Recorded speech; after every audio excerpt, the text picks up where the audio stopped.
Welcome to This Explainer. Today, we are taking a journey down a really fascinating and honestly, sometimes a pretty bumpy, winding road. We're going to explore this wild intersection of cutting edge reproductive science, highly charged national politics, and the very real, very steep financial realities of modern fertility. Our path today is mapped out like a vertical, two-lane highway, and we'll be pulling over at several crucial stops along the way to understand exactly what elective egg freezing entails in America right now. Okay, let's dive into this. Here is our roadmap for today's journey. First, AOC's public announcement. Second, the medical timeline. Third, the political divide. Fourth, the financial realities. And finally, the bigger picture. Let's get going. Section 1. AOC's public announcement and destigmatizing fertility. So, during the August congressional recess, Representative Alexandria Ocasio-Cortez did something pretty unprecedented. She broadcast her fertility preservation journey to millions of followers on Instagram. Instead of keeping a private medical procedure hidden behind closed doors, like people usually do, she turned a personal health decision into this huge, highly public conversation about modern womanhood. And she kicked off her broadcast with this incredibly candid statement. Don't be weird about this, even though I know all of you will be. By just putting that right out there, she immediately acknowledged the deeply polarizing and, let's face it, inherently awkward public nature of this kind of private medical decision. She knew that sharing something this intimate, literally lifting her shirt to give herself a shot on camera, was going to generate a massive and probably controversial response. To really grasp the impact of this, we have to look at her profile. At 36 years old, she's a very prominent New York Democrat and, as many know, a rumored 2028 presidential contender. What we're seeing here is the ultimate balancing act of the modern working woman. She is merging intense professional ambition with modern fertility tech. She literally self-administered her hormone shots in a TV green room right before walking out on national television for an ABC News interview to debate policy. She even joked with her followers about starting an ASMR egg freezing channel just to kind of cut the clinical tension of the whole thing. Moving down the road to Section 2, the medical timeline, the clinical reality of egg freezing.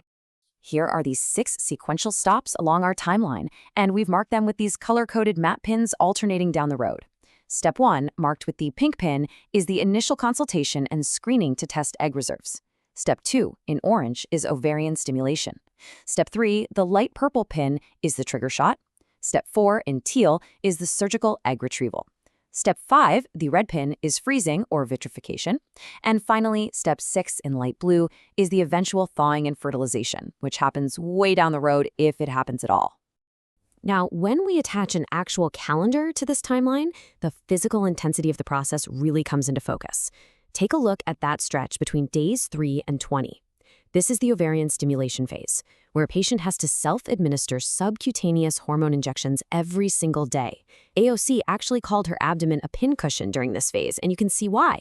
It requires this incredibly rigid daily reality of mixing medications and timing shots perfectly to stimulate the ovaries to produce multiple mature follicles. And all of that culminates in a final trigger shot and a surgical retrieval under sedation. It is intense. Now, what's really interesting about this slide is the science. The technological breakthrough that makes this entire timeline possible is called vitrification. It's not just, popping these delicate cells into a standard freezer.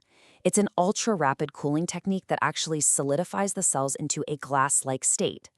Older freezing methods allowed these destructive ice crystals to form, which would just completely destroy the egg. This specific advancement, vitrification, is literally the game changer that makes modern elective fertility preservation a viable option for women today. All right, Section 3, the political divide. Pronatalism versus bodily autonomy. Driving into the politics here, on one side of the road, we have right-wing pronatalist critiques. These voices argue that egg freezing contributes to cratering fertility rates, encourages women to prioritize their career over their family, and attempts to defy natural biology. Some even issue warnings about the risks of quote-unquote geriatric pregnancy. But on the exact opposite side of the road, we have progressive feminist defenses. They argue that this is a fundamental assertion of bodily autonomy, a crucial way to defy rigid traditional timelines, and an empowering tool that lets women take control of their own biological realities. To really illustrate the conservative viewpoint, we have this quote from Allie Beth Stuckey, who's a prominent voice in the conservative womanosphere. She says, "You can't have it all. Biology is real, and how you order your life makes or breaks your future."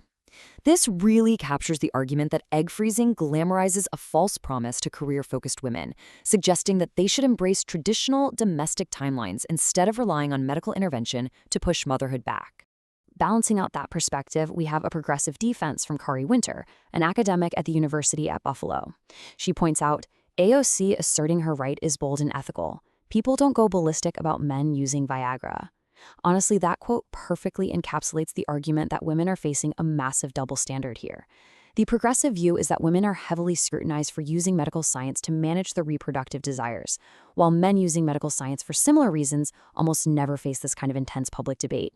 Let's move to Section 4, the financial realities, the costs of preservation. Okay, setting the politics aside for a moment, this technological marvel is guarded by some incredibly steep financial barriers. $16,000. That is the staggering average total cost of a single egg freezing cycle in the United States today. That $16,000 covers the preliminary testing, the daily hormone medications, the surgical retrieval, and the laboratory fees for vitrification. Oh, and keep in mind, many women have to go through this cycle more than once to yield enough viable eggs for a future pregnancy. That adds up fast. Now, in AOC's specific case, she stated that her procedure is costing her roughly $8,000. But the absolutely crucial detail she shared with her followers is that she is paying for this entirely out of pocket. She revealed that her health insurance does not cover a single penny of the procedure. She actually had to save up for a very long time to afford this, which really highlights that even for a sitting U.S. Congresswoman, the financial burden is immense. And guess what? The costs don't stop once the eggs are safely frozen. You're essentially paying rent for your cells. AOC quoted her ongoing storage cost at $1,200 a year. Interestingly, when we look at data aggregated from 321 clinics nationwide, the national average storage cost is a bit lower, closer to $697 annually. But either way, it highlights the very real year-after-year financial commitment required long after the initial physical procedure is in the rearview mirror. Let's move on to our final section, Section 5, the bigger picture, usage rates and success metrics. Zooming out to the macro data from a massive UCLA health study, the crucial point here is this. The data shows the average age women freeze their eggs is just under 35. Despite online critics throwing around outdated, scary terms like geriatric pregnancy, modern reproductive endocrinologists firmly reject the whole idea of a 35-year-old fertility cliff. Doctors actively welcome patients at 35, 36, and beyond. They note that while yes, earlier is statistically better for the total egg yield, 36 is still a highly viable, very normal time to undergo the procedure.